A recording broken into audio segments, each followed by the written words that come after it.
বৃষ্টি মাশাআল্লাহ, প্রচুর বৃষ্টি, আর আকাশে প্রচুর পরিমাণ দেওয়া ডাকতেছে। দেখেন গাইস, এটা হলো কালিগঙ্গা নদী।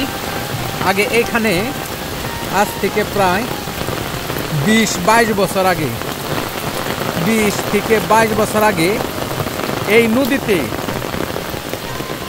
এটা এমন সুন্দর একটা নদী ছিল, এই নদীতে সবাই মাছ মাইরা খাইছে। একটা সময় সবাই ঝাঁকে ঝাঁকে বোয়াল মারছে, ঝাঁকে ঝাঁকে অনেক মাছ সব একসাথে। আর এখানে মনে করেন গুরু, এই যে যে রাস্তাটা দেখতে পাচ্ছেন, এইখান থেকে আগে রাস্তা ছিল নিচে নামানোর জন্য। আপনার একসাথে 10 জোড়া 20 জোড়া গরু এখানে গোসল করছে এই জায়গাটাতে।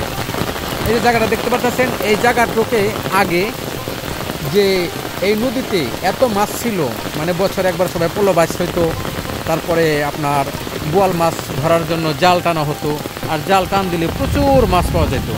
তো এই নদীটা এখন যার যার ভাগে, মানে ভুগে চলে গেছে, ভাগ করে যার যার ভুগে নিয়ে নিছে। দেখেন এত সুন্দর একটা নদীটা, যেখানে আর তখনকার মানুষের মন মানসিকতা খুব ভালো ছিল, যা বর্তমানে মানুষের মন মানসিকতা উল্টামুল্টা, যার কারণে সব দখলে চলে গেছে। তাহলে আপনারা চিন্তা করেন যে এখানে আগে এলাকার সবাই গোসল করতো। আমরা অনেক ছোট ছিলাম তখন দেখছি যে এত মাছ মারছে, যে মাছ হাত দিয়ে ধরা গেছে, জাল ছাড়া পলো ছাড়া হাত দিয়ে মাছ ধরা গেছে। এখানে যদি কিনা আপনার ভিড়ি তো চিনেন সবাই, ভিড়ি বুরকি ভিড়ি এখানে যদি কিনা গোসল করার জন্য নামানো হয়েছে, সে ভিড়িটার শরীরে মাছ বাইজা উপরে উঠছে।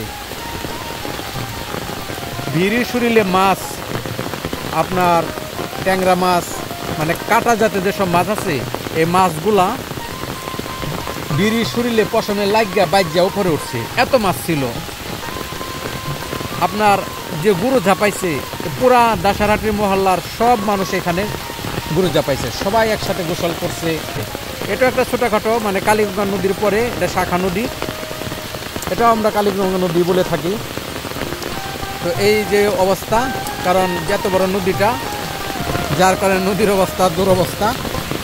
আর এখান থেকে যে রাস্তাটা ছিল, সেই রাস্তাটা অনেক চিকন ছিল, এখন ডিজিটাল হওয়ার কারণে রাস্তাটা একটু পরিবর্তন হয়েছে। এই হলো আমাদের এলাকা।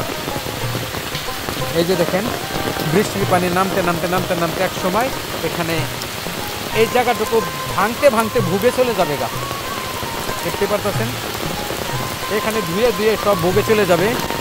তো এখানে আগে প্রচুর পরিমাণ মাছ ছিল, এলাকার মানুষের মন সাথে ছিল, সবাই একসাথে মাছ মারছে। আর সেই গাংটাকে ভাগ ভুগ করে যার যার ভুগে নিয়ে নিছে। আর সেই নদীটা যদি আজকে পাবলিকে থাকতো, অবশ্যই এটা পরিষ্কার থাকতো, আর সবাই গোসল করে পারতো, গোসলের কোনো প্যারেশান থাকতো না। আগে সবার বাড়িতে, সব প্রায় গ্রস্তের বাড়িতেই আপনি 5 জোড়া 10 জোড়া করে আপনার গরু থাকছে, যে গরুগুলা দিয়ে মানুষ হাল চাষ করছে, মলন দিছে, সব শেষ।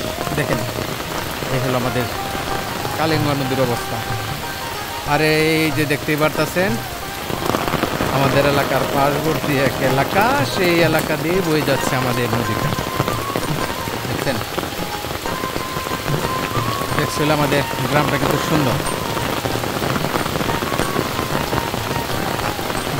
সবাই যার যার ভাগ ভাগ করে ভুগে নিয়ে নিছে। কালিগঙ্গা নদী শেষ, সোনার বাংলাদেশ। তো গাইস, সবাই ভালো থাকবেন, আল্লাহ হাফেজ।